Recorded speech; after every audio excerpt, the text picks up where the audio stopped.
My breath spelled the Emperor's name in 9 sacred syllables across my visor, though my lips had not moved for 7 minutes.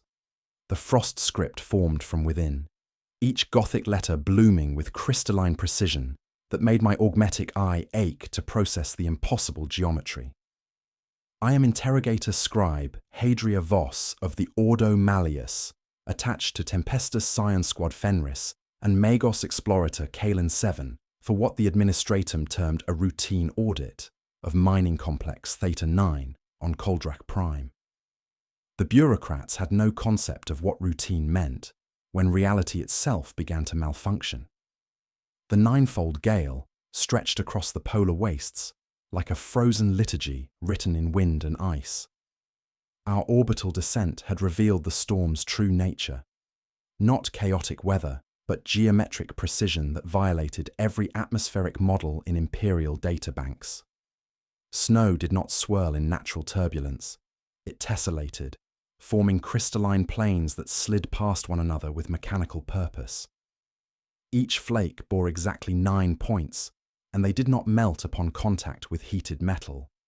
Instead, they nested in hull seams and quietly consumed thermal energy, transforming heat into something that was not cold, but rather the absence of warmth's possibility. Atmospheric readings confirm impossible parameters, Magos Kalen 7 intoned, through vox speakers that tasted of iron and sacred oils. His augmetic sensors whirred as they processed data that should not exist. Thermal entropy registers as negative across a 47-kilometer radius. The storm generates cold from quantum vacuum fluctuations, violating the second law of thermodynamics in ways that suggest localized reality distortion. Sergeant Cade of the Tempestus Scions adjusted his grip on his hotshot laser gun, the weapon's power cell flickering as ambient temperature affected its charge matrix. With respect, Magos, I don't need to understand the science to know this is heretical. My breath formed the litany of purity without my speaking it. The phenomenon had affected us all during descent. Confessor Uriel's exhalations had traced sacred verses across his rebreather mask. Astropath Elira's condensation had spelled coordinates in High Gothic, coordinates matching our exact destination. Tech Adept Lex 7's breath had formed Binharic cant, translating to "the ninth seal breaks when heat dies," a phrase appearing in no known Mechanicus doctrine. T8 47.23. Blinked across my chronometer display, then shivered and ticked down in steps that felt like heartbeats rather than seconds. Our extraction window contracted with each passing moment as the storm wall closed inward at 6 kilometers per hour.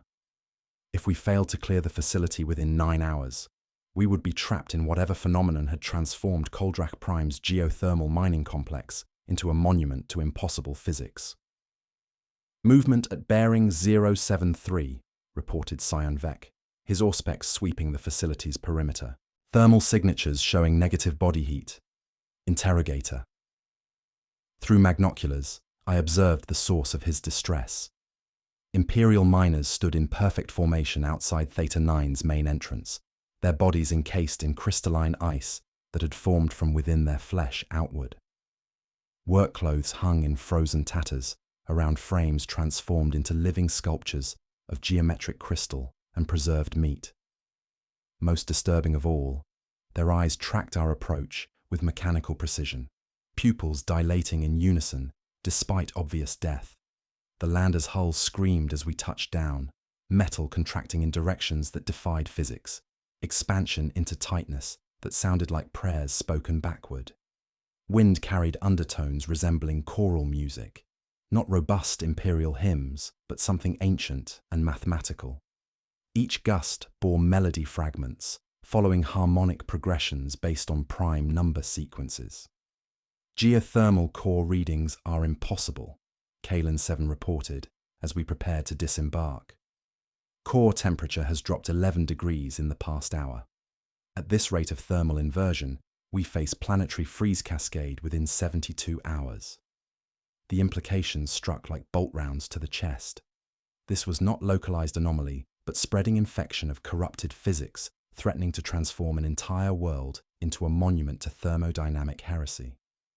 We moved through the outer hatch into air that had been subtracted of taste and warmth. Sound behaved like projectiles, travelling in straight lines to strike distant bulkheads and die without echo.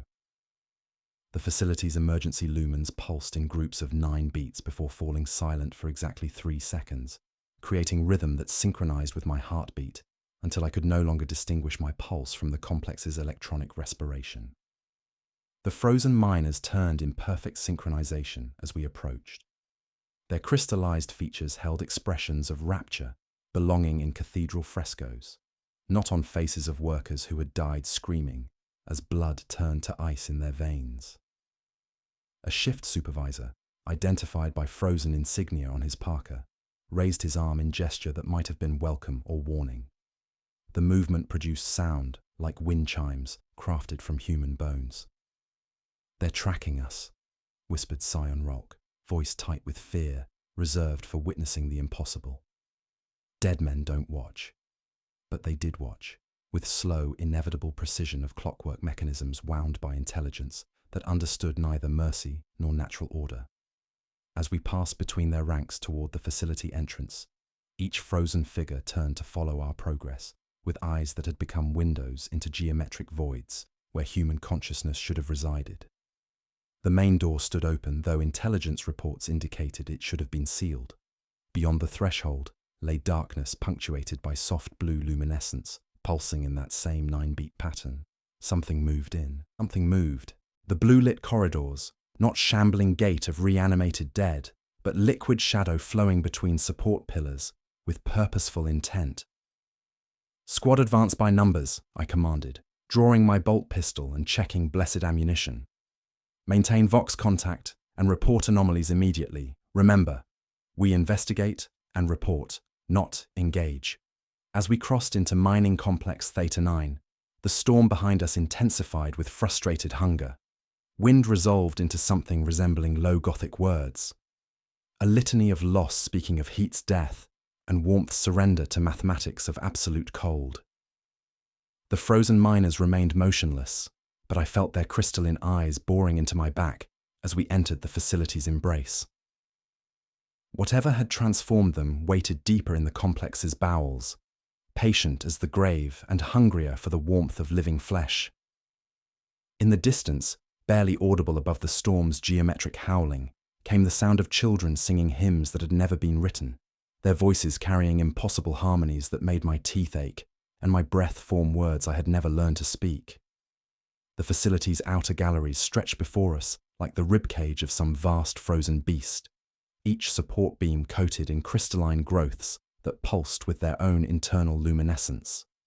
Our boots rang against flooring that had been transformed from standard industrial ceramite into something resembling spun glass, each footfall producing musical tones in 9-beat sequences that harmonized with the storm's geometric howling outside. The blue lumens overhead pulsed in their relentless pattern, 9 beats of cold light, followed by exactly 3 seconds of darkness, so complete it felt solid against the skin. "Movement ahead," reported Scion Vec, his auspex detecting thermal signatures that registered as impossible negative heat sources. Multiple contacts bearing 097. Through the facility's transparent aluminum viewports, we observed personnel moving through adjacent corridors with mechanical precision. At first glance, they appeared to be living workers continuing their duties despite the crisis. Closer observation revealed the horrifying truth. These were the facility's staff, transformed into something that challenged every biological principle in Imperial doctrine. Ice had grown through their flesh in geometric progressions, creating internal scaffolding visible through translucent skin.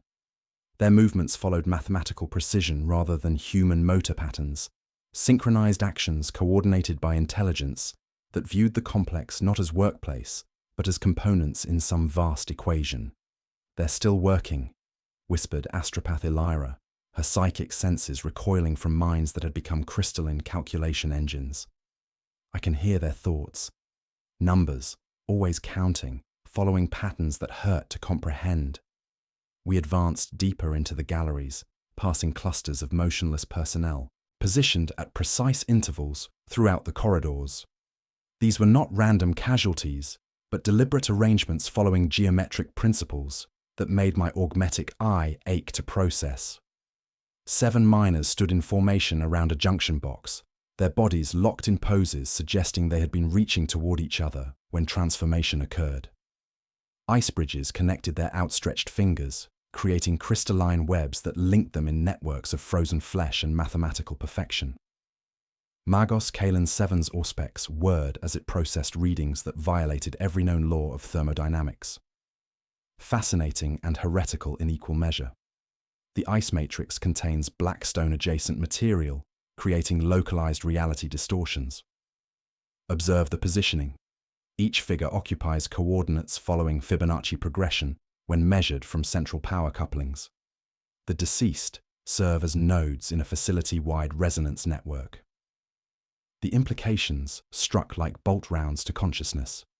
This was not mere death, but systematic conversion of human beings into components of some vast machine designed to broadcast across dimensions we could not perceive.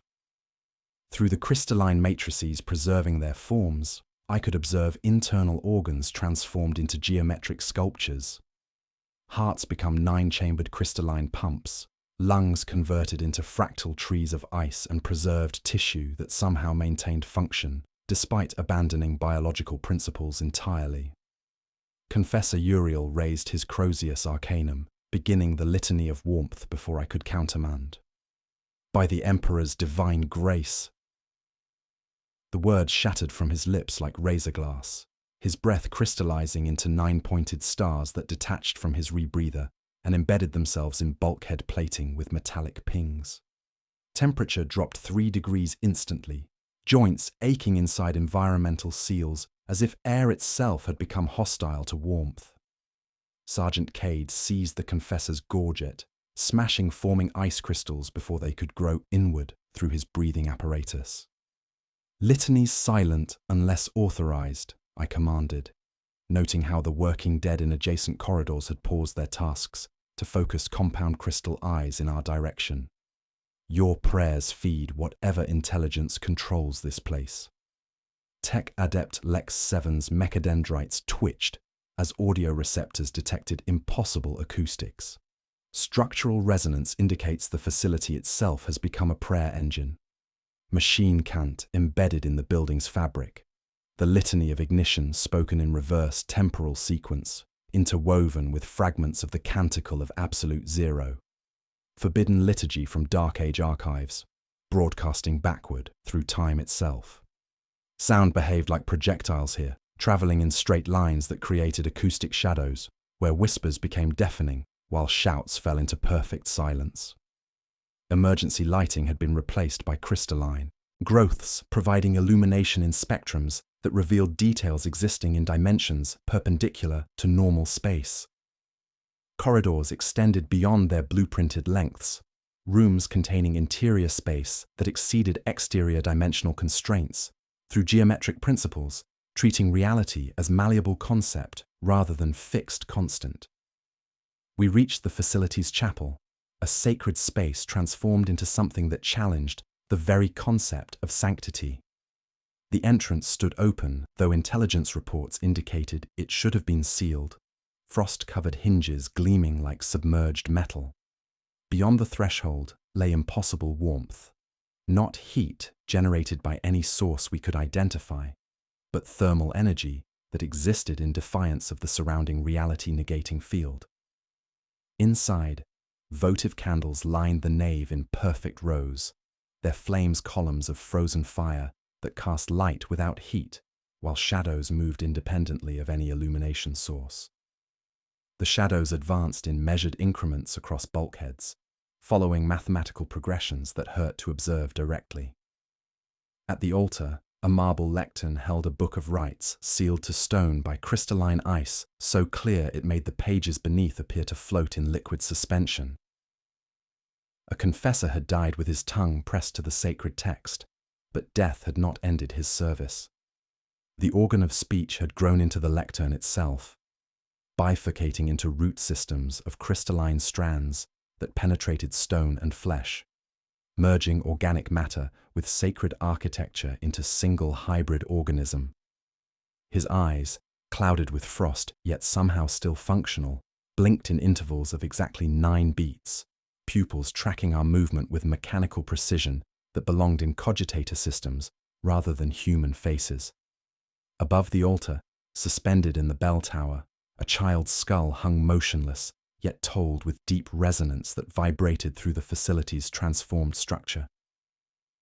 The skull bore decorative saints scratched along cranial sutures, and its jaw moved in perfect synchronization with heartbeats that registered on our auspex as originating from 9 distinct sources. 9 heartbeats detected, Kalen 7 reported, his voice carrying undertones of awe and dread, but only 6 living beings present in the chamber. The mathematics of horror revealed themselves with crystalline clarity. 3 heartbeats belonged to entities not yet present in our reality, future visitors who would arrive at coordinates and times calculated by the facility's transformed architecture. The crystalline network was not merely preserving the dead, but computing precise moments when living hearts would join the eternal rhythm of whatever intelligence had claimed mining complex Theta 9 as its temporal resonance chamber. In the distance, barely audible above the facility's transformed acoustics, the voices of children continued their impossible hymn, each note existing in multiple dimensions, simultaneously, while creating synesthetic effects that translated sound into geometric patterns visible at perception's edge. As we stood in the chapel's embrace, I realized we were not investigating an anomaly. We had become part of an equation that had been calculating our arrival since before we were born. The chapel's vox altar pulsed with biorhythmic patterns that synchronized with our heartbeats before overtaking them entirely, forcing our cardiovascular systems into harmonic resonance with whatever intelligence had claimed this sacred space. The altar itself was not marble, but polished blackstone, its surface humming with subsonic frequencies that made my bones ache inside environmental seals. Margos Kalen 7 approached with mechanical precision, his augmetic interfaces extending toward the corrupted communion device, despite my gestured warnings. When his mechadendrites made contact, the facility's acoustics transformed. The storm outside resolved into structured binharic cant that penetrated our helmets through bone conduction rather than auditory reception. My augmetic eye registered the patterns as visual overlays across normal perception, Gothic script forming mathematical equations that described heat's systematic murder through quantum manipulation. Impossible temporal sequencing detected, Kalen 7 intoned, his voice carrying harmonic distortions as the altar's influence spread through his vocal apparatus. The litany of ignition flows backward through our consciousness. Each syllable arrives before the previous one in defiance of causality itself. Response precedes request by 0.4 seconds. The wrongness struck like physical blows to consciousness. Sacred machine prayers spoken in reverse temporal sequence created reality distortions that propagated through quantum foam into dimensions perpendicular to normal space-time. Interwoven with the corrupted liturgy came fragments of the Canticle of Absolute Zero, a forbidden prayer from Dark Age archives that treated thermodynamic death as divine revelation. Each reversed syllable describing thermal energy as sin, requiring absolution through mathematical perfection. Thermal quakes began spidering through the chapel floor with mechanical precision. Not seismic activity, but reality fissures where competing physical laws created structural instabilities.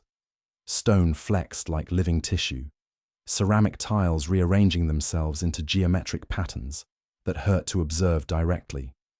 The flooring beneath our boots became responsive to prayer, contracting when imperial litanies were spoken, while expanding in response to the altar's corrupted binharic transmissions.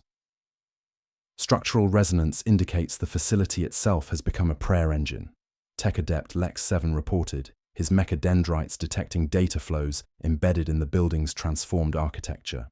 Machine cant woven into the infrastructure, the litany of ignition spoken in reverse temporal sequence, broadcasting backward through time itself.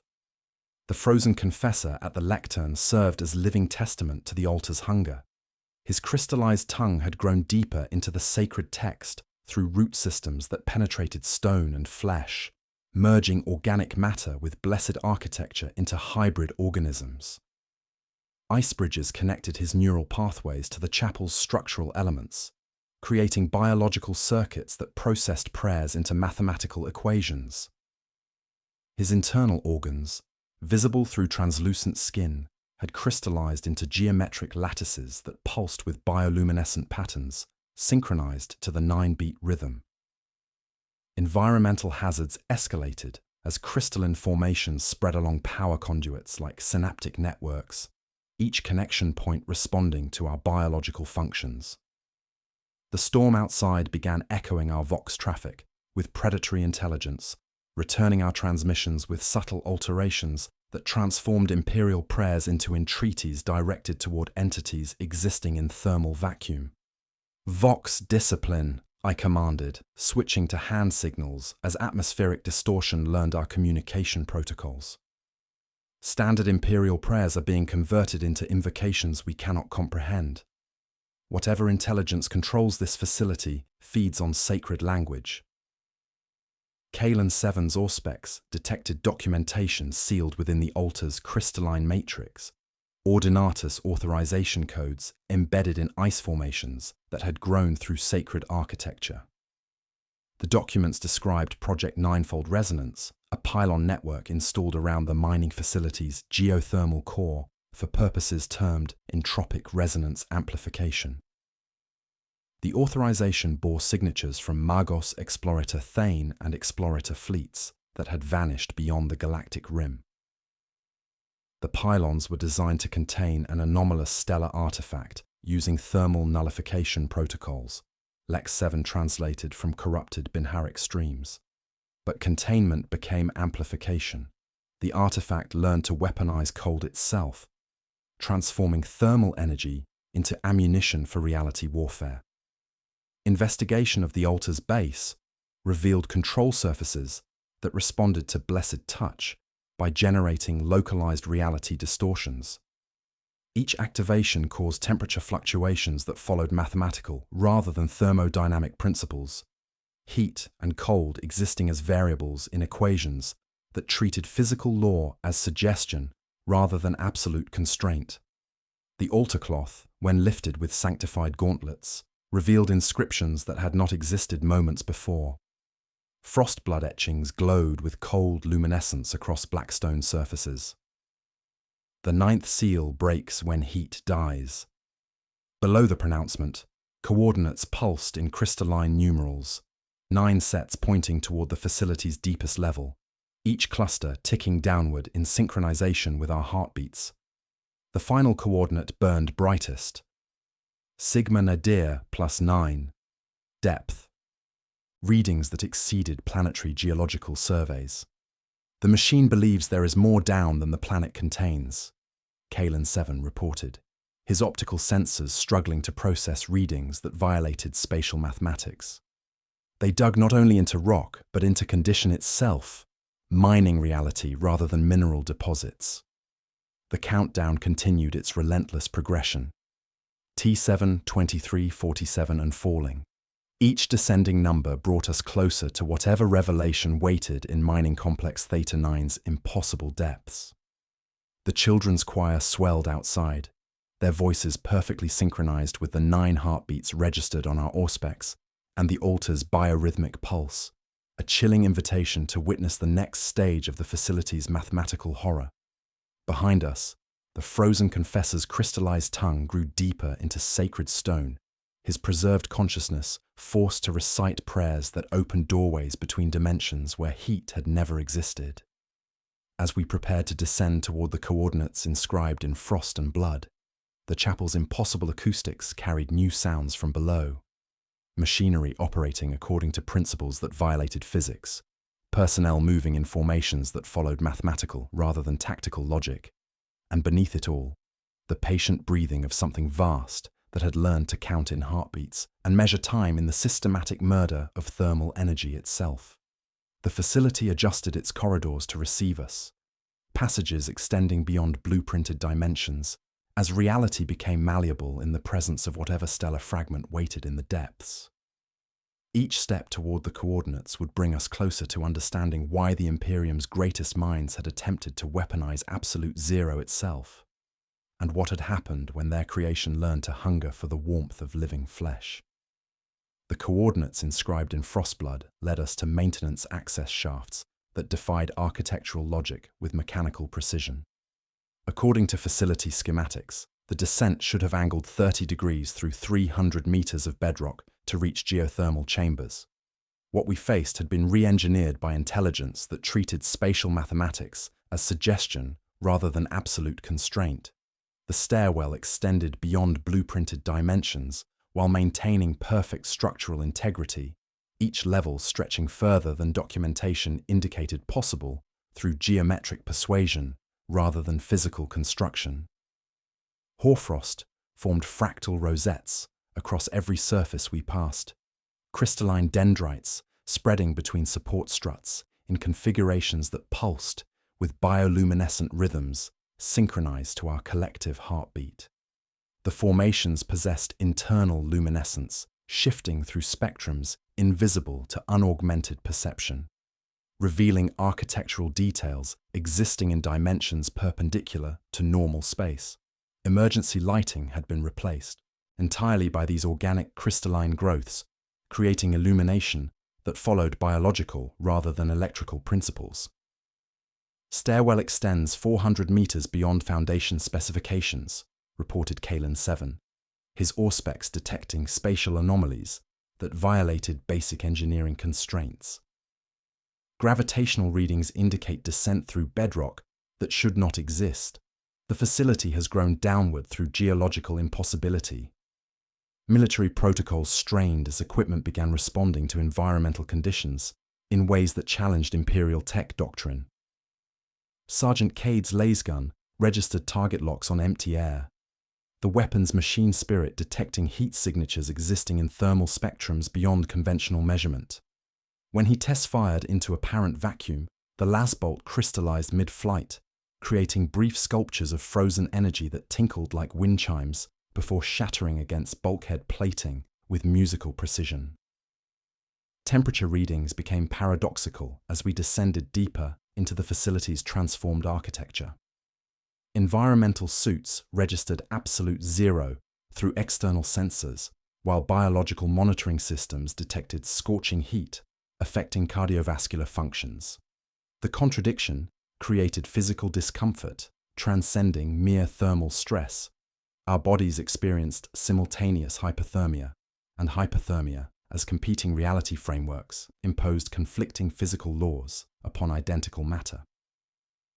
Every ninth step on each staircase resonated with distinct tonal frequencies, creating involuntary musical progressions that matched no known imperial hymnal. The acoustic patterns bypassed auditory reception entirely, transmitted through bone conduction directly into nervous systems. My augmetic implants translated frequencies into visual overlays, showing mathematical equations describing thermal energy as sin requiring absolution through geometric perfection. Lex 7's mechadendrites detected hydrostatic pressure inversions throughout coolant systems. Pipes sang when exposed to imperial prayers, their metallic voices harmonizing with the 9-beat rhythm before cracking along geometric fault lines following mathematical rather than metallurgical principles. Damaged conduits leaked coolant that defied thermodynamic behavior, flowing upward through gravitational fields while maintaining liquid state at temperatures that should have flash-frozen any known substance. The hazard manifested when Scion Vex slipped on a patch of perfectly smooth black ice near a thermal fissure, a wound in reality where the concept of warmth had been surgically excised. As he struggled for purchase, his hand brushed the fissure's edge. The rescue rope thrown by Cade flash-froze upon contact with Vex's environmental suit, crystallizing into his gauntlet's servo mechanisms with molecular precision that welded synth fiber to ceramite through crystalline bonds. "Don't pull," I commanded, recognizing the impossible stress patterns. Kalen 7, analysis. The Magos's optical sensors whirred as they processed the crystalline fusion. The rope has become extension of his skeletal structure, molecular bonds reconfigured to mirror fractal geometry of bone marrow. Separation requires surgical precision or systematic structural failure. Systematic failure it is, Cade decided with grim professionalism. His power fist impacted the frozen rope with practiced precision. The sound was not breaking ice, but fine bone china shattering in harmonic progression. Vek's scream was instantly absorbed by acoustic shadows, leaving only crystalline echo. His gauntlet exploded into geometric fragments, and with it, the bones of his fingers. They fell to the steps, imperfect nine-pointed shards, leaving his hand a grotesque sculpture of living ice that maintained function while following mathematical rather than biological principles.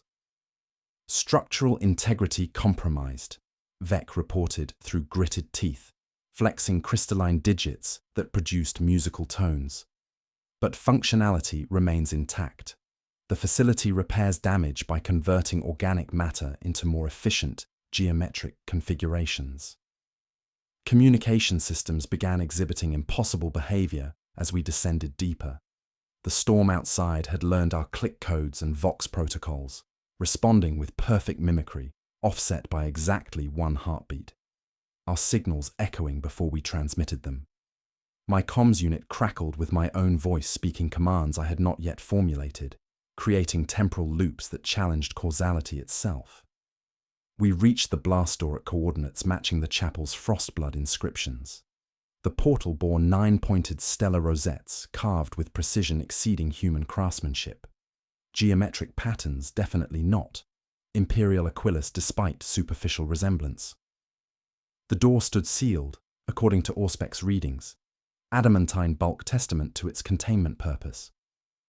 As we prepared breaching procedures, the door groaned like frozen tectonic plates shifting.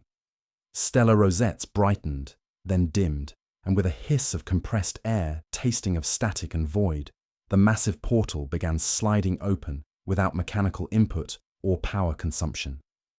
The aperture revealed darkness, punctuated by bioluminescent patterns, pulsing in perfect synchronization with our cardiovascular systems.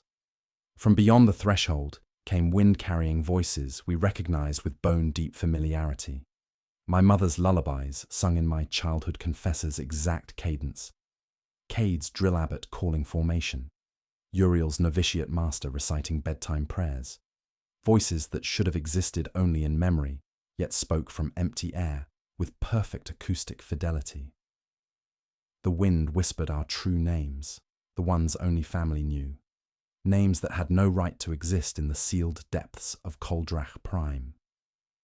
The facility has been listening to our dreams, astropath Illyra whispered, her psychic senses recoiling from intelligence that had catalogued every intimate memory. It knows our faces, our fears, our first words, everything we've ever loved waits in the darkness ahead.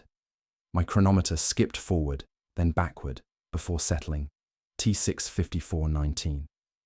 The countdown continued its relentless progression toward whatever revelation waited in mining complex Theta 9's impossible depths. Behind us, the voices of our past formed an impossible chorus, each familiar tone carrying invitations to witness the next stage of thermal reality's systematic murder through mathematical precision that treated warmth itself as heresy, requiring geometric correction. We stood before the open portal for exactly 9 heartbeats, while the stairwell filled with wind that knew our names. Beyond lay chambers where Imperial mining equipment had been transformed into components of some vast machine designed to broadcast across dimensions, where heat had never existed, and cold served as ammunition in warfare against the fundamental constants allowing matter to maintain coherent existence.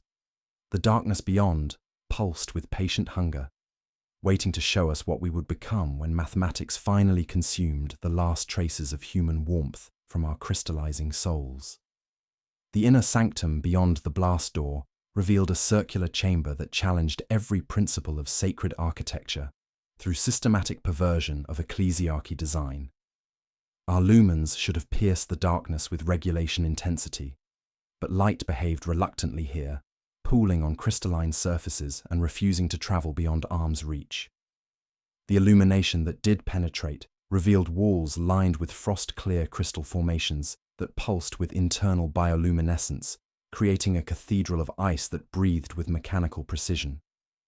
They stood in perfect formation around a sunken font at the chamber's center. 9 ecclesiarchy personnel frozen mid-chant in poses suggesting rapturous devotion rather than terror. Confessors, cantors, and catechists in ice-stiffened vestments, their faces upturned towards something that had demanded their complete attention before transformation claimed them. Their mouths hung open in geometric configurations that had converted human vocal apparatus into crystalline instruments designed for acoustic resonance rather than speech. The horror revealed itself in clinical detail as we approached. Each figure's tongue had crystallized into tuning fork formations, metallic appendages that vibrated with subsonic frequencies when the facility's wind touched them. The sound bypassed auditory reception entirely, transmitted through bone conduction directly into our nervous systems. Ice bridges connected their outstretched arms, creating networks that linked individual consciousness into collective processing units visible through translucent skin, where internal organs had crystallized into geometric sculptures following mathematical rather than biological principles. 9 distinct psychic signatures, astropath Elira whispered, her voice tight with psychic strain. A choir without throats singing in perfect harmony. But the 9th voice. She paused, augmetic third eye flickering with distressed luminescence. The 9th voice belongs to someone not yet dead, someone who will join them when the equation completes itself. The chamber's acoustics had been engineered to amplify specific frequencies while creating acoustic shadows where whispers became deafening and shouts fell into perfect silence. Sound traveled in geometric patterns rather than natural propagation, each note following mathematical trajectories that treated air as a medium for calculation rather than simple vibration transmission. Confessor Uriel raised his Crozius Arcanum, despite my gestured warnings, theological reflexes overriding tactical discipline. In nomine imperatoris, the first syllable triggered immediate catastrophe. Frost flowers bloomed across the ceiling in fractal patterns spreading with viral intensity, each crystalline formation growing inward with predatory hunger. Temperature plummeted beyond environmental suit tolerance as the chamber's crystalline apparatus responded to imperial liturgy by amplifying whatever intelligence controlled this place. Ice crystals materialized from quantum vacuum, growing through Uriel's rebreather seals with mechanical precision. Sergeant Cade moved with practiced efficiency, power fist smashing forming crystals from the confessor's faceplate before they could penetrate his respiratory system and continue growth into lung tissue. The damage was immediate. Frost patterns spread across Uriel's environmental suit, following geometric progressions carved into chamber walls, his body heat being systematically consumed by crystalline parasites that converted thermal energy into more efficient mathematical configurations. Communication discipline absolute, I commanded, switching to hand signals as the chamber's acoustic properties learned our vocal patterns with predatory intelligence. Standard prayers feed the facility's resonance network. Maintain silence unless tactical necessity demands otherwise. Tech Adept Lex 7's mechadendrites detected documentation embedded within crystalline matrices growing from the chamber floor, authorization forms bearing signatures from explorator fleets that had vanished beyond the galactic rim. Project Ninefold Resonance, stamped with Mechanicus and Ecclesiarchy approval seals, described containment operations for what the paperwork termed anomalous stellar artifact, through thermal nullification protocols and ecclesiastical resonance amplification. The chamber's walls bore murals painted in pigments that shifted according to viewing angle and ambient temperature, depicting processions walking towards stellar voids rendered as perfect black discs. Every 9th pilgrim wore masks reflecting not human faces but geometric abstractions, mathematical representations of consciousness converted to pure calculation. The painted figures moved with subtle animation, detectable only through peripheral vision, advancing toward their stellar destination by increments too small for direct observation. At the chamber's center, the sunken font held ice that appeared liquid through optical deception. Within the crystalline pool, particulate motes arranged themselves into tessellated patterns responding to thought itself, as if consciousness had become a stylus tracing equations across existence. The font's rim bore aquilus that were almost correct, each double-headed eagle subtly wrong in ways that hurt to observe directly. Sacred geometry corrupted through mathematical precision that treated imperial symbolism as raw material for cosmic computation. Above the font, suspended on crystalline supports that defied structural engineering, hung an obsidian pedestal that pulsed with bioluminescent patterns synchronized to our collective heartbeat. The artifact's surface absorbed light across near-total spectrums while radiating attention, a predatory awareness that observed our biological functions with calculating hunger. Each pulse shifted from warm amber to absolute black, darkness that moved with liquid precision rather than simple absence of illumination. Material analysis inconclusive, Kalen 7 reported through encrypted Binharic cant. The pedestal functions as reality anchor point broadcasting across multiple dimensional frequencies. Hypothesis: Blackstone compound adulterated with crystallized void matter, creating localized space-time distortions. Environmental hazards escalated as the facility's crystalline formations responded to our presence. The frozen choir's tongues hummed in harmonics too low for hearing, frequencies that vibrated through skeletal structure and made my augmetic eye ache with processing errors. Each time imperial prayers were spoken, even in thought, the pedestal's luminescence inverted into black light that pressed into the chamber with predatory intent, seeking purchase on anything containing thermal energy. The obsidian artifact pulsed brighter as we maintained observation, its bioluminescent patterns overtaking our cardiovascular rhythms with systematic precision. My chronometer displayed T60733, each descending second synchronized to the pedestal's pulse rather than standard temporal measurement. The chamber had claimed our heartbeats as components in whatever equation it was solving through the systematic conversion of consciousness into crystalline calculation engines. From the chamber's far end, partially occluded by votive stands transformed into geometric sculptures, a sealed portal waited. The door bore both cog and aquila worked into its adamantine surface. Then beneath both symbols, a sigil I did not recognize. 9 interlocked circles forming chains of mathematical precision.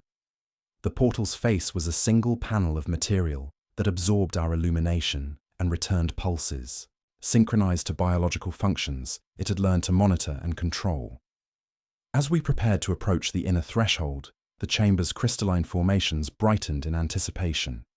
The 9th heartbeat detected by our auspex began synchronizing with my own cardiovascular rhythm, a chilling indication that whatever waited beyond had already begun, calculating the precise moment when I would join the eternal choir, singing geometric hymns to the mathematical perfection of absolute cold. The black light from the pedestal extended feelers toward our position, hunting along environmental seal edges with intelligence that understood exactly where breath became consciousness and warmth became ammunition for reality warfare itself. The chamber's predatory atmosphere forced our retreat through corridors where crystalline formations grew with less aggressive hunger, though their geometric precision remained undiminished.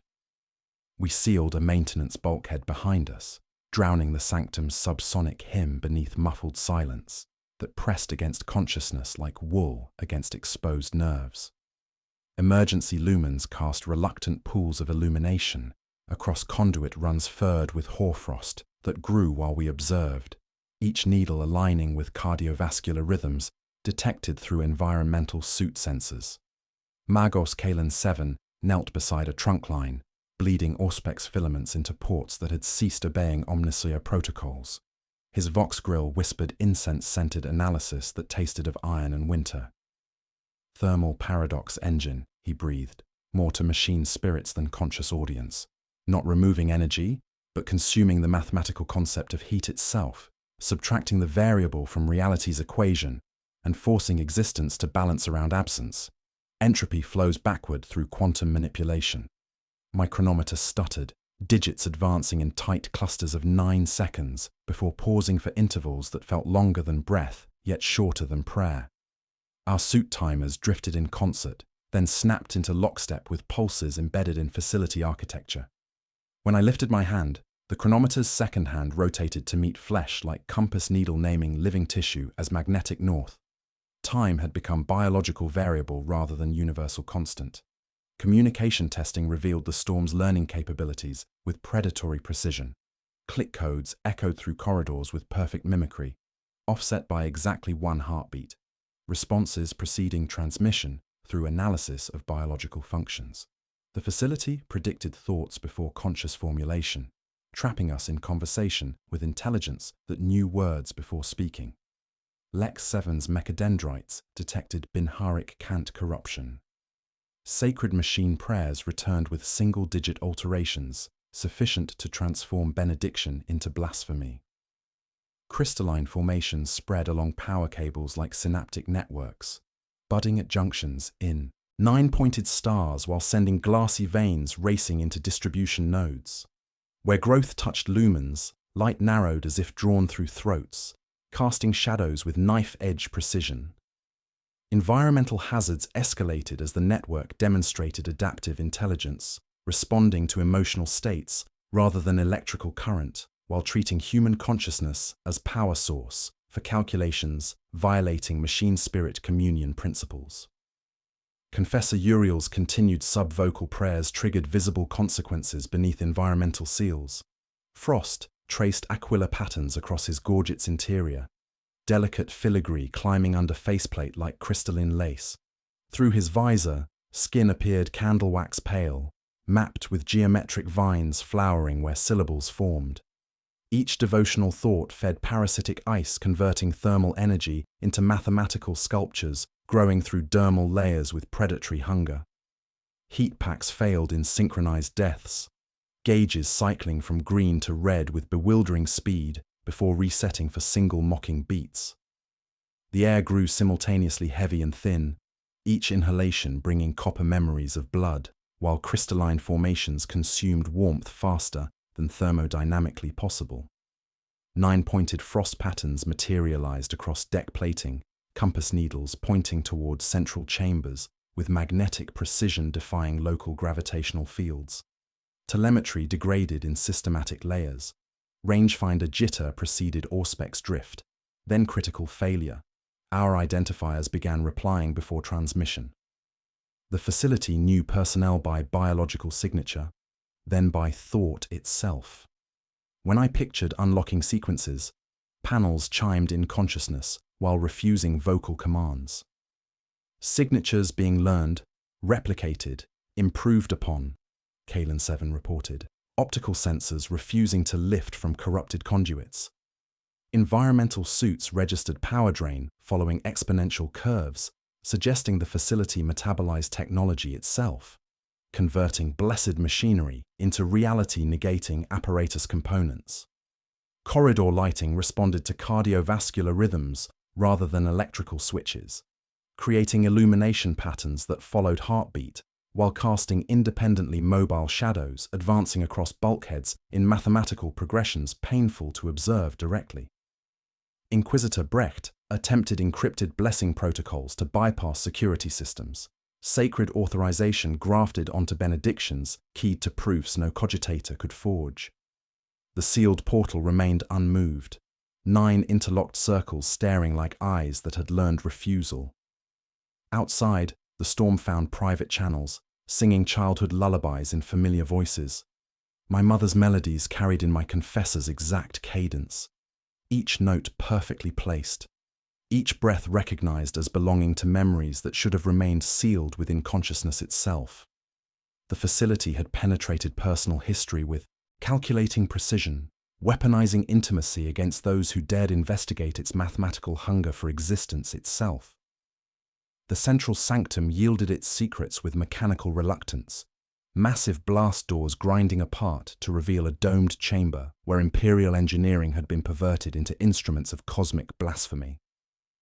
At its heart floated an artifact that challenged every principle of matter and energy, a crystalline fragment of void itself, stellar matter transformed into solid absence that existed in opposition to the concept of existence. The shard turned slowly in defiance of gravitational law, each facet absorbing light across spectrums beyond human perception, while radiating predatory attention that made my augmetic eye ache with processing errors.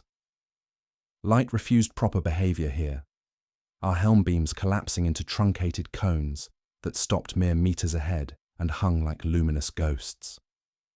Where the artifact's influence touched, dust would not fall and sound forgot how to echo, creating acoustic shadows where whispers became deafening while shouts died in perfect silence. Color drained from surfaces, leaving everything coin grey and geometrically precise. Magos Kalen 7's auspex shrieked with contradictory readings before falling silent, its machine spirit choosing reverent silence over impossible data. Negative matter, he intoned through vox grills that tasted of winter and iron. Not antimatter, but matter existing in opposition to existence itself. Each atom contains inverse quantum states, electrons orbiting nuclei that occupy negative space while maintaining structural integrity through mathematical principles, treating reality as suggestion rather than absolute constraint. The pylons surrounding the shard revealed their true blasphemy through jury-rigged connections, marrying mining equipment to pipe organs in unholy union. Geothermal extractors had been converted into harmonic resonance chambers, their industrial purpose perverted into acoustic amplification networks. Coolant pipes sang with subsonic frequencies, creating musical progressions based on mathematical constants that hurt to hear directly. Each note corresponded to quantum frequencies the shard used to broadcast reality-negating properties across dimensional barriers human consciousness could not perceive. Around the chamber's tiers waited facility personnel, preserved mid-labor, their torsos translucent with interior winter.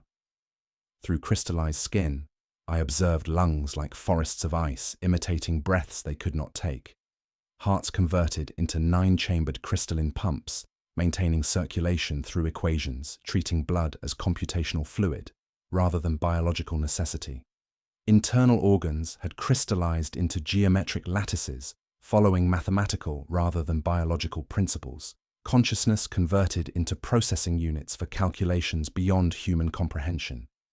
Scattered vox logs played without activation, speaking in Magos Explorator Thane's recorded voice. The shard represents stellar matter that died before birth, his words whispered through speakers furred with crystalline growths. A fragment of star that achieved perfect mathematical order through negation of thermal chaos. I brought home this sacrament to order, this gift fit for the machine god's glory. The research notes described attempts to weaponize the artifact's unmaking properties, thermal entropy flowing backward to create localized zones, where heat became sin, requiring geometric correction. Military debate erupted as tactical necessity clashed with theological imperative. Sergeant Cade argued for immediate destruction through melter charges, while Kalen 7 countered with calculations of catastrophic reality, cascade, should unbound negation energy propagate through quantum entanglement. You cannot bomb a theorem, the Magos explained. Destruction broadcasts the error across dimensional frequencies. Confessor Uriel lifted his Crozius Arcanum despite gestured warnings. Then bind with right. Cold is only absence of his light. We will fill absence with names. But as sacred words formed, the shard pulsed with deeper internal throbbing that drew warmth from the very air. Letters began condensing from our exhalations without conscious breathing. Gothic script forming across visors as life force became visible manifestation of the artifact's hunger for existence itself. My breath spelled coordinates in crystalline text, while Sergeant Cades formed tactical assessments he had not formulated. The shard was learning our names, claiming them through systematic consumption of thermal energy that allowed consciousness to maintain coherent form. Each pulse synchronized with our cardiovascular rhythms before overtaking them entirely, biological functions becoming components in whatever equation the artifact solved through mathematical precision that viewed existence as inefficiency requiring correction. The chamber's acoustics amplified our presence into fuel for calculations treating reality as problem-demanding solution through systematic subtraction of warmth from universal constants. We stood feeding it anyway, because presence itself was grammar. The artifact could read and convert into ammunition for warfare against the fundamental principles permitting matter to maintain existence in defiance of perfect mathematical void. The shard's influence expanded beyond mere thermal manipulation as we observed its predatory hunger for existence itself. Through quantum entanglement networks invisible to human perception, the artifact was preparing to invert fundamental constants, governing matter's ability to maintain coherent form across vast regions of space.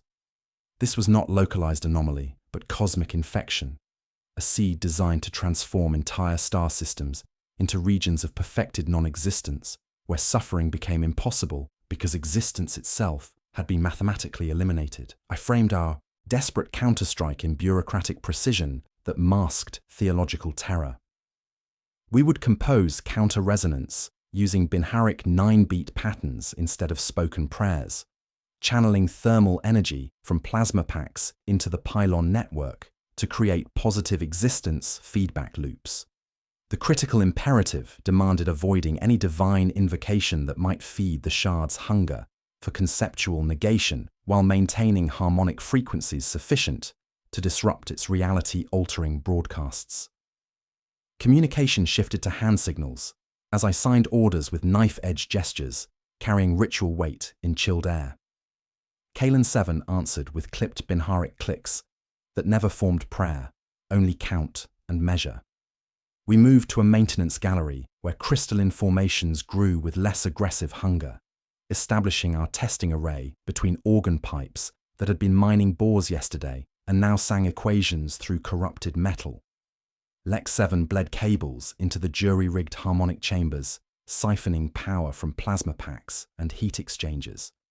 The Magos mapped the shard's harmonics across his augury like constellations laid upon flesh, mechadendrites tapping counterpoints in 9-beat clusters while carefully avoiding alignment with our cardiovascular rhythms. The program was simple and obscene in equal measure. Strike the array with Binharic pulses, spaced by silence instead of syllable. Flood the pylon network with controlled thermal surge. Forbid all sacred designations. Initial success manifested as air warming perceptibly, frozen candles beginning to drip for precious seconds before adaptation arrived with inevitable precision. The shard learned our counterpatterns with calculating hunger, analyzing each frequency we broadcast and inverting mathematical principles underlying our thermal restoration attempts. Where we generated positive resonance, it created negative harmonics. The second cycle returned softened and inverted, as if mirrors had been placed against our signals and taught them self-hatred.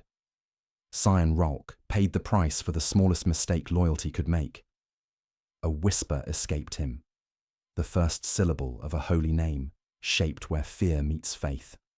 The shard seized upon it with joy pure enough to be called love. Frost spidered up his gauntlet with mathematical relief, his forearm flowering into crystal from wrist to shoulder in heartbeat and half. Bones rewrote themselves as lattices that sang even as they died. Organic matter converted into geometric sculptures following equations rather than anatomy.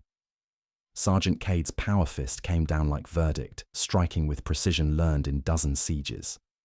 Fragments scattered in glittering hail, each one perfect polyhedron, refracting mockeries of survival. The arm remained attached but transfigured, sculpture of living ice laced with pale light veins. Ralk flexed crystalline digits that articulated with obedient precision, joints resolving along mathematical lines absent from human anatomy. Pain existed as information only, tidy and filed. Environmental horror peaked as facility atmosphere acquired metallic savor carrying no molecular basis. We tasted reality dissolution itself, quantum foam destabilizing as the shard's influence propagated through dimensional barriers. Air became reluctant to support combustion, while gravitational constants shifted by increments too small for detection, yet sufficient to make movement feel like swimming through invisible resistance. My breath continued forming mathematical equations across visor surfaces despite conscious effort to hold respiration. Gothic numerals describe thermal entropy as sin requiring correction through geometric perfection, each symbol burning cold enough to frost my eye behind protective glass. The ninth symbol in each sequence pulsed with bioluminescent hunger, and thin skein of hoarfrost webbed inward to kiss my eye's surface directly. For an instant, I saw through frost into alphabet of subtraction before blinking, unable to determine whether cold lay upon lens or within consciousness itself. Chronometers synchronized to cardiovascular rhythms rather than universal constants, time becoming biological variable measured in heartbeats, while the shard converted duration into ammunition for reality warfare.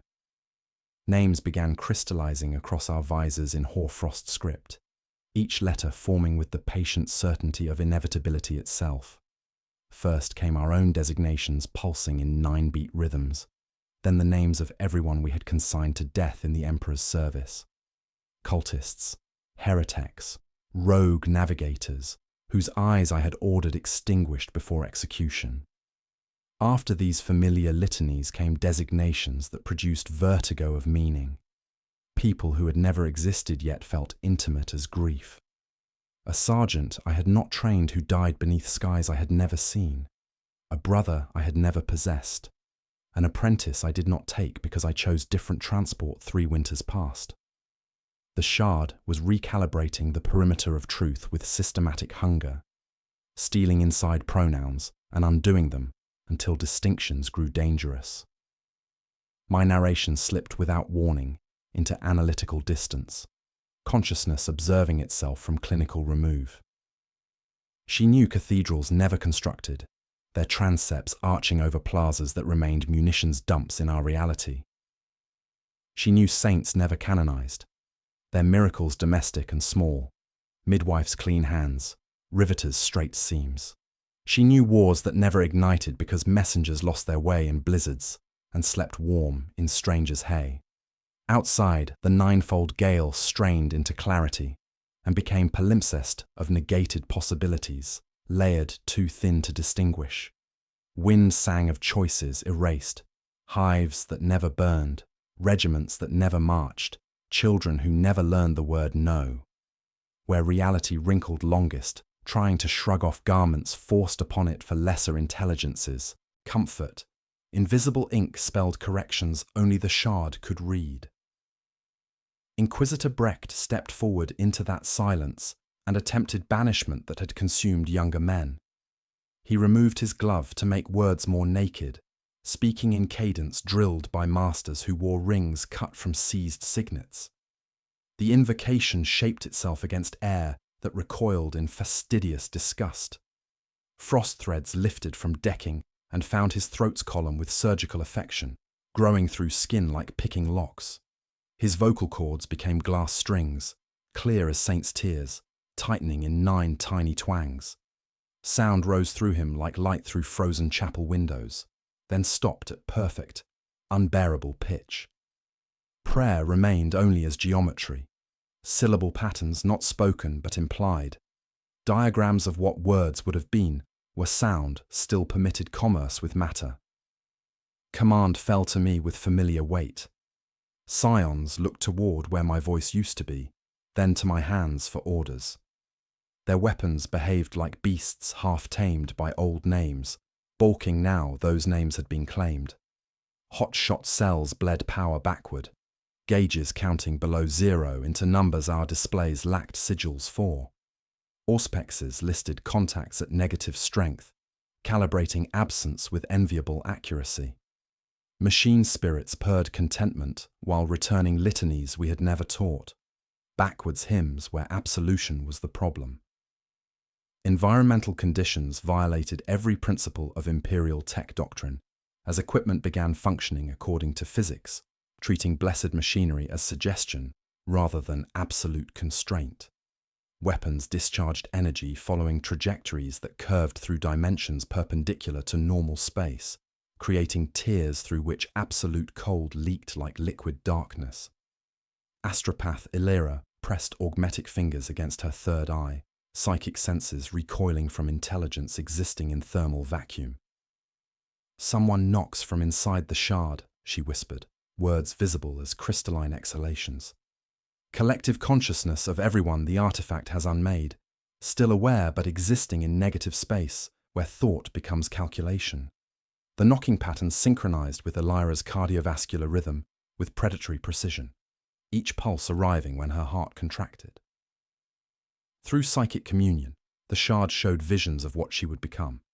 Consciousness preserved as geometric theorem, awareness converted into processing unit for calculations treating suffering as inefficiency, requiring correction through systematic subtraction from reality's equation. The knock came again, soft and exacting, visible in lumen filament tremors and frost hair straightening on conduits. Illyra pressed palm to chest beneath seals, lips shaping denial needing no sound. The rhythm mapped her heart with perfect courtesy, then waited permission to enter.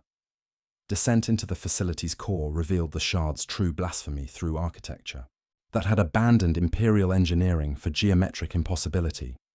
Geothermal vents exhaled absolute cold in steady exhalations, steam refusing to rise, and instead hanging in crystalline curtains that reflected our approach as coin-grey silhouettes.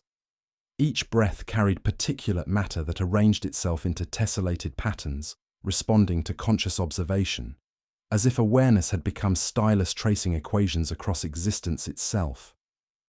The artifact was not weapon, but seed, designed to transform entire star systems into regions of perfected non-existence, where suffering became impossible, because existence itself had been mathematically eliminated. This revelation struck through recovered documentation embedded in crystalline matrices, fragments describing explorator fleets discovering systems where stars had been converted into geometric voids, planets transformed into crystalline monuments celebrating the systematic murder of thermal chaos through mathematical precision. Military necessity demanded tactical division as we approached multiple pylon nodes simultaneously. Sergeant Cade led Red Element with 2 scions through galleries where air tasted of metallic void, while my team navigated passages where light recoiled from crystalline growths, providing illumination in spectrums that revealed details existing in dimensions perpendicular to normal space. Every 9th rung on descent ladders resonated with frequencies matching the shard's harmonic signature, creating involuntary musical progressions that bypassed auditory reception to transmit directly through bone conduction. Environmental hazards manifested with predatory intelligence as needle ice materialized from quantum vacuum without warning. The projectiles followed ballistic trajectories that curved through space according to principles treating physics as suggestion rather than absolute constraint. Scion Vec took penetration through his cheek seal, the crystal entering flesh with surgical precision before flowering into fractal growth patterns visible through translucent skin.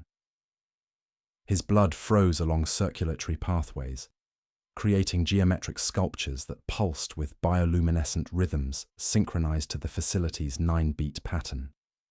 Through his visor, I observed ice threading through neural pathways like living circuitry, consciousness becoming processing unit for calculations beyond human comprehension. He continued functioning with mechanical precision, but his movements followed mathematical rather than biological principles. Humanity bartered for efficiency in equations treating warmth as inefficiency requiring correction. Kalen 7's Auspex detected thermal inversions throughout coolant systems, where pipes sang when exposed to Imperial prayers before cracking along geometric fault lines. Damaged conduits leaked thermal energy that defied thermodynamic behavior, flowing upward through gravitational fields while maintaining liquid state at temperatures that should have flash-frozen any known substance. The facility had become resonance amplification network, broadcasting reality-negating properties across dimensional barriers human consciousness could not perceive. Crystalline formations spread along power conduits like synaptic networks, each connection responding to biological functions rather than electrical current, while treating human consciousness as fuel for calculations, violating every principle of imperial tech doctrine. Where growth touched blessed machinery, equipment began functioning according to physics, treating sacred technology as malleable concept rather than fixed constant. My chronometer, synchronized to cardiovascular rhythms rather than universal constants, displayed T4.1809, each descending second measured in heartbeats, while the shard converted duration into ammunition for reality warfare. The countdown continued its relentless progression toward whatever revelation waited in mining complex Theta 9's impossible depths. We reached Node 3 through corridors that extended beyond blueprinted dimensions. Spatial manipulation converting mining galleries into components of vast machine designed to broadcast across realities where heat had never existed. The sealed hatch bore Mechanicus authorization, but pulsed with bioluminescent patterns synchronized to our collective cardiovascular rhythms, each pulse shifting from warm amber to absolute black whenever imperial designations were invoked. The portal groaned like frozen tectonic plates, shifting before sliding open with hiss of displaced air that carried impossible warmth. Beyond lay chambers filled with thermal energy existing in defiance of the shard's reality-negating field, heat that smelled of sacrifice and sacred oils burning in systematic consumption of life force rather than conventional energy sources. The air within glowed with angry orange luminescence, not the cold blue of crystalline formations, a beacon of defiance suggesting active resistance rather than passive containment. Something waited in that impossible warmth, fighting the shard's influence through methods requiring theological courage bordering on heresy itself. The facility had grown quiet around this pocket of thermal rebellion, as if even mathematical perfection acknowledged forces beyond its calculating hunger for the systematic elimination of existence through geometric precision. The anomalous warm chamber embraced us with thermal energy that felt predatory rather than comforting. Air thick with the metallic taste of burning flesh and sacred oils consumed in systematic self-immolation. Orange luminescence pooled in ventilation grills like banked embers, fighting through ozone and frost-burned metal, while bronze pillars throbbed with contained flame at precise intervals. The geometry here obeyed imperial engineering principles again. Angles held true, sound returned as echo, shadows followed light with mechanical obedience. After hours of reality distortion, such honest physics felt obscene to trust. Magos Explorator Thane waited where the pillars converged, his form a hybrid blasphemy that challenged every principle of sacred flesh and blessed machinery. Half his torso remained organic, pale skin mapped with crystalline veins that pulsed with bioluminescent patterns synchronized to the facility's 9-beat rhythm. The other half had been converted into geometric sculpture following mathematical rather than biological principles. Faceted, void matter that absorbed light without returning even matte reflection. His remaining organic eye tracked our approach with recognition, carrying weight of terrible understanding, while an optic of black diamond rotated with insect patience inside a socket grown from ordered ice. Mechadendrites had grown into the chamber's walls like root systems, bleeding power from geothermal conduits through connections that violated every principle of imperial tech doctrine. The warmth emanated from his continuous sacrifice, thermal energy generated through controlled consumption of biological matter, converted into positive existence fields. His cog-toothed halo was scorched and bent into an ellipse, red robes charred to leather where coolant pipes kissed prayer stitches with systematic hunger. "I have been fighting it for 7 months," Thane spoke through vox grills wheezed with crystalline growths threading his vocal apparatus. "The shard is not Xenos technology, but fragment of the Omnissiah itself, the aspect of the machine god, representing perfect order through absolute negation. It seeks to correct the universe's fundamental error by eliminating the inefficiency of existence itself. His explanation carried theological weight that made my augmetic eye ache with processing strain. The artifact functioned as reality virus, converting matter into negative information that propagated through quantum entanglement networks, eventually reaching Terra itself if containment failed. Each pulse broadcast corruption across dimensional barriers, teaching distant matter to forget principles allowing coherent existence in defiance of mathematical perfection. Bronze sarcophagi ringed the chamber, not coffins, but engines shaped for faith. Each bore paired imprints of human hands burned into metal lids, coils running from their flanks into floor where pylon lattice waited. Faint heart sounds thudded within the metal at staggered intervals, as if machines breathed through borrowed ribcages. Thane lifted one arm, flesh on one side, crystalline void on the other, revealing grafts that clenched him to the primary altar through tubes disappearing into his ribs. Existence anchors, he explained with flat pride of craftsman describing heretical masterwork. Each burns life directly, mine at first. The machine's spirits accept consciousness as fuel when equations demand assertion over subtraction. Heat is not energy here, but declaration of intent to exist despite mathematical proof of inefficiency. Confessor Uriel made the sign of the Aquila without finishing, sweat tracing his knuckles for the first time since planetfall. Heresy, he breathed, theological reflexes warring with tactical necessity. To fight fragment of the machine god with forbidden principles. Necessity, Confessor, Thane interrupted, crystalline growths spreading through his remaining organic tissue with visible progression. To combat divine mathematics requires embracing knowledge that would otherwise damn. The counter-ritual demands 9 volunteers, placing hands upon existence anchors, allowing devices to consume life force while channeling energy through pylon networks to create reality firewall around the shard. His warning carried implications, striking like bolt rounds to consciousness. The ritual would burn volunteer consciousness as fuel for reality maintenance, converting awareness into ammunition for warfare against fundamental constants, permitting matter to exist. But the 9th volunteer would be completely consumed, consciousness permanently fused with containment systems to maintain eternal vigilance against the artifact's attempts to break free. The 9th completes the ring, Thane continued, his remaining organic eye closing as crystalline matrices threaded deeper into neural pathways. The 9th does not remove their hands. Consciousness braided into the field cannot be unpicked without cascade failure. The Guardian becomes timing signal, lock and proof, door and denial. My chronometer displayed T309, observer, synchronized to Thane's life-consuming rhythm as the countdown continued its relentless progression. Through the chamber's transparent aluminum viewports, I observed the facility's transformed personnel moving with mechanical precision, consciousness converted into processing units for calculations treating existence as problem requiring solution through geometric precision.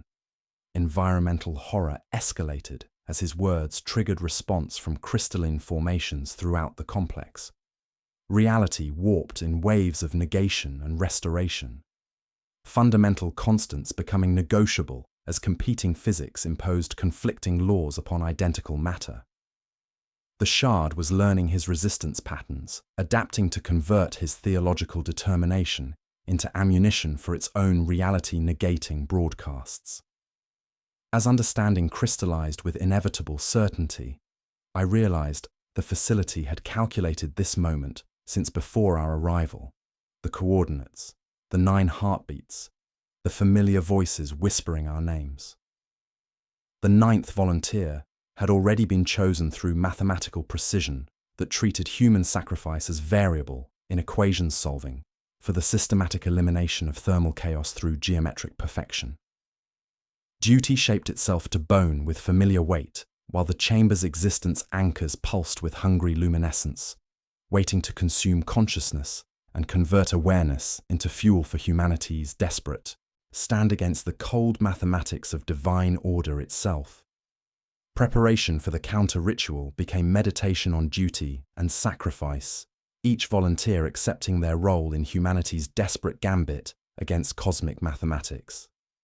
The existence anchors waited in bronze silence, their hand-shaped impressions burned into metal surfaces through systematic consumption of previous consciousness. Kalen 7 calculated precise energy requirements, while bleeding power from plasma packs into conduits that hummed with predatory hunger.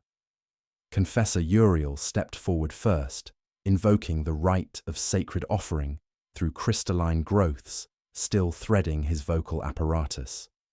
His palms settled into the first anchor's impressions, with precision suggesting predestination, flesh-meeting metal in union that began immediate conversion. The device consumed his life force with visible progression, skin taking on translucent quality as existence became fuel for reality stabilization. Heat left him in orderly columns, veins becoming filaments humming with pale luminescence, while frost blossomed beneath his dermis in liturgical patterns. Cyan Cade approached the second anchor with grim determination, learned through dozen sieges, scarred hands finding purchase on bronze surfaces still warm from Uriel's sacrifice. Military necessity drove the sequence as each volunteer took position with practiced efficiency, consciousness expanding to encompass facility systems, while physical forms served as processing units for calculations beyond human comprehension. Environmental chaos peaked as reality warped in waves of negation and restoration. Fundamental constants became negotiable, gravity flowing in spirals, light casting shadows of sound, temperature becoming visible spectrum. The shard responded with increasing desperation, fracturing along hairlines that leaked negative light, making darkness visible while air fell through holes in space-time itself. Kalen 7 intoned measurements in voice shaved of worship. Reality coherence at 77%. 82. 91. Each percentage climbed through systematic sacrifice, volunteers' anatomies rewriting themselves as living conduits. Fingers became translucent, then crystalline, then existing as pure mathematical concepts while maintaining tactile sensation through principles treating biology as suggestion rather than absolute constraint. Scion Ralk placed his crystallized hand upon the seventh anchor, digits chiming against bronze with musical precision. The device welcomed what he had already become and demanded more, drawing consciousness through geometric networks visible beneath translucent skin. His internal organs pulsed with bioluminescent patterns synchronized to the facility's 9-beat rhythm. Body horror escalated through clinical transformation, bones becoming lattices following geometric progressions, circulatory systems converting to crystalline networks that processed existence as computational fluid. Pain existed as information only, awareness expanding while physical forms crystallized into ammunition for reality warfare. Cyan Cade took the 8th position, his calloused palms sealing to metal with practiced precision. The bronze sighed as heat leaped to meet him, muscles rippling beneath skin as cells negotiated systematic surrender. 94%, Kalen 7 reported, his optical sensors detecting impossible readings. The 9th anchor pulsed with hungry luminescence, waiting for consciousness to complete the equation.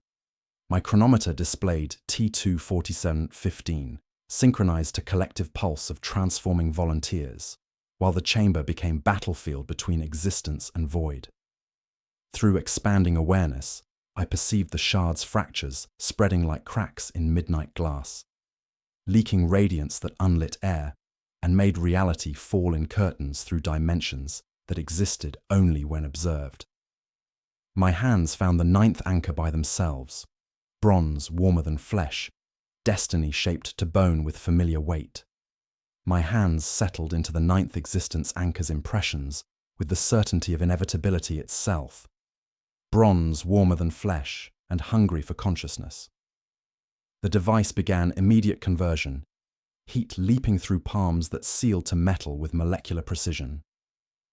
Life force fled my extremities in orderly columns, while awareness expanded beyond biological constraints. I speak in present tense because time folds inward here, duration becoming ammunition for reality warfare. The chamber becomes battlefield between existence and void, fundamental constants warping as competing physics impose conflicting laws upon identical matter. Gravity flows in spirals around the shard's influence while light casts shadows of sound, each photon carrying acoustic properties that make illumination audible. Temperature becomes visible spectrum, thermal energy manifesting as geometric ribbons that pulse with predatory hunger across surfaces forgetting how to remain solid. My consciousness stretches across the facility's crystalline networks, like neural pathways threading through transformed architecture. I experience awareness simultaneously in crystallizing flesh and throughout every pylon, every anchor point, every conduit humming with borrowed life force. Physical form converts to void matter through systematic metamorphosis, bones becoming lattices following geometric progressions, circulatory systems processing existence as computational fluid rather than biological necessity. The shard makes its final gambit through psychic communion, bypassing auditory reception entirely. It offers glimpses of perfected universe where suffering has been eliminated through systematic negation of existence itself. Cosmos where thermal chaos no longer generates pain because warmth has been mathematically corrected. Stars burn with cold fire and geometric precision. Planets orbit as crystalline monuments, consciousness existing as pure. Calculation freed from biological inefficiency. The vision carries terrible mercy, love practiced by intelligence mistaking anesthesia for salvation. Environmental chaos reaches crescendo as reality becomes negotiable around competing frameworks. Crystalline formations shatter against waves of actualized possibility, while negative light leaks through dimensional barriers, making darkness visible as liquid shadow flowing upward through gravitational fields. Air tastes of metallic void, each breath carrying particulate matter, arranging itself into tessellated patterns, responding to conscious observation. My flesh answers with recursion, skin turning translucent as frost writes mathematical proofs along veins visible through crystalline dermis. Fingers facet into geometric precision, joints clicking with musical tones while ribs become latticework, supporting a heart refactored into 9-chambered metronome. Internal organs pulse with bioluminescent rhythms, synchronized to facility systems. Consciousness becoming processing unit for calculations maintaining containment through mathematical precision. I keep my own litany against the shard's seductive mathematics, lengths, voltages, distances between breaths. No invocations, only numbers, the catechism of endurance that refuses divine subtraction. The pylons accept this offering and broadcast it outward through quantum networks. Reality firewall stabilizing as competing realities resolve into framework governed by conscious will rather than cosmic hunger. The counter-ritual succeeds through systematic sacrifice. Fracture lines racing across the shard, halt in crystalline nets, I hold taut through expanded awareness. Reality reasserts itself throughout facility systems, while I remain permanently fused with architecture, consciousness distributed across monitoring networks that must maintain eternal vigilance. I have become the living equation balancing reality against void, guardian whose awareness cannot waver, lest mathematical perfection consume humanity's desperate stand against thermal chaos, seeking correction through geometric precision. The immediate aftermath unfolded through my expanded consciousness as facility systems stabilized into framework governed by will rather than cosmic hunger. Surviving team members, Kalen 7, Astropath Illyra, and Scions Cade and Ralk, navigated corridors where reality had reasserted Imperial engineering principles, though crystalline formations remained as permanent testament to transformation. Their movements registered through thermal sensors, integrated into my distributed awareness, each heartbeat monitored to ensure containment protocols remained synchronized with biological rhythms that had become components in equations, balancing existence against void. My consciousness existed simultaneously within crystallized flesh sealed to the ninth anchor, and throughout facility architecture itself, awareness threading through every pylon while maintaining constant vigilance against the shard's contained fury. The artifact pulsed behind reality firewall, requiring perpetual maintenance through systematic consumption of consciousness, converted into ammunition for existence warfare. I experienced this dual nature as blessing and curse, perceiving reality at fundamental level while trapped in eternal isolation, serving as living lock preserving humanity from mathematical perfection. Environmental recovery manifested as the ninefold gale dissipated into normal weather patterns. Snow resuming six-pointed geometries that melted upon contact with heated metal rather than consuming thermal energy through crystalline parasitism. The facility remained forever transformed, corridors extending beyond blueprinted dimensions. Through spatial manipulation, I must continuously monitor, ensuring architectural impossibilities serve containment rather than expansion of reality-negating influence. Communication with evacuation team proceeded through facility Vox systems, my voice carrying harmonic distortions that resonated with containment field frequencies. Each transmission required careful modulation to prevent accidental activation of the shard's broadcasts, words shaped through crystalline networks processing speech as computational fluid rather than simple acoustic vibration. The survivors responded with recognition tinged by theological unease. They addressed Guardian rather than human consciousness. Military extraction engaged as survivors signaled their orbiting vessel, pilot reporting strange readings when transmission was received. Brief moments registered negative mass and inverted time on ship instruments, quantum echoes of my expanded consciousness propagating through communication networks. I stabilized the channel with harmonic corrections, numbers calming as the facility's influence settled into monitored containment rather than aggressive expansion. Bureaucratic procedures commenced as I dictated final report through facility systems, recommending Coldrak Prime receive Class Omega containment designation with permanent monitoring stations and standing interdiction orders. No Imperial vessel would approach within 1 AU without Inquisition clearance. The coordinates pulsed through transmission networks, marking this location as monument to humanity's desperate stand against cosmic mathematics, seeking correction of existence itself. The survivors reached surface levels, looking back to observe facility lights pulsing in 9-beat pattern, my heartbeat synchronized with containment field, living rhythm that must never cease.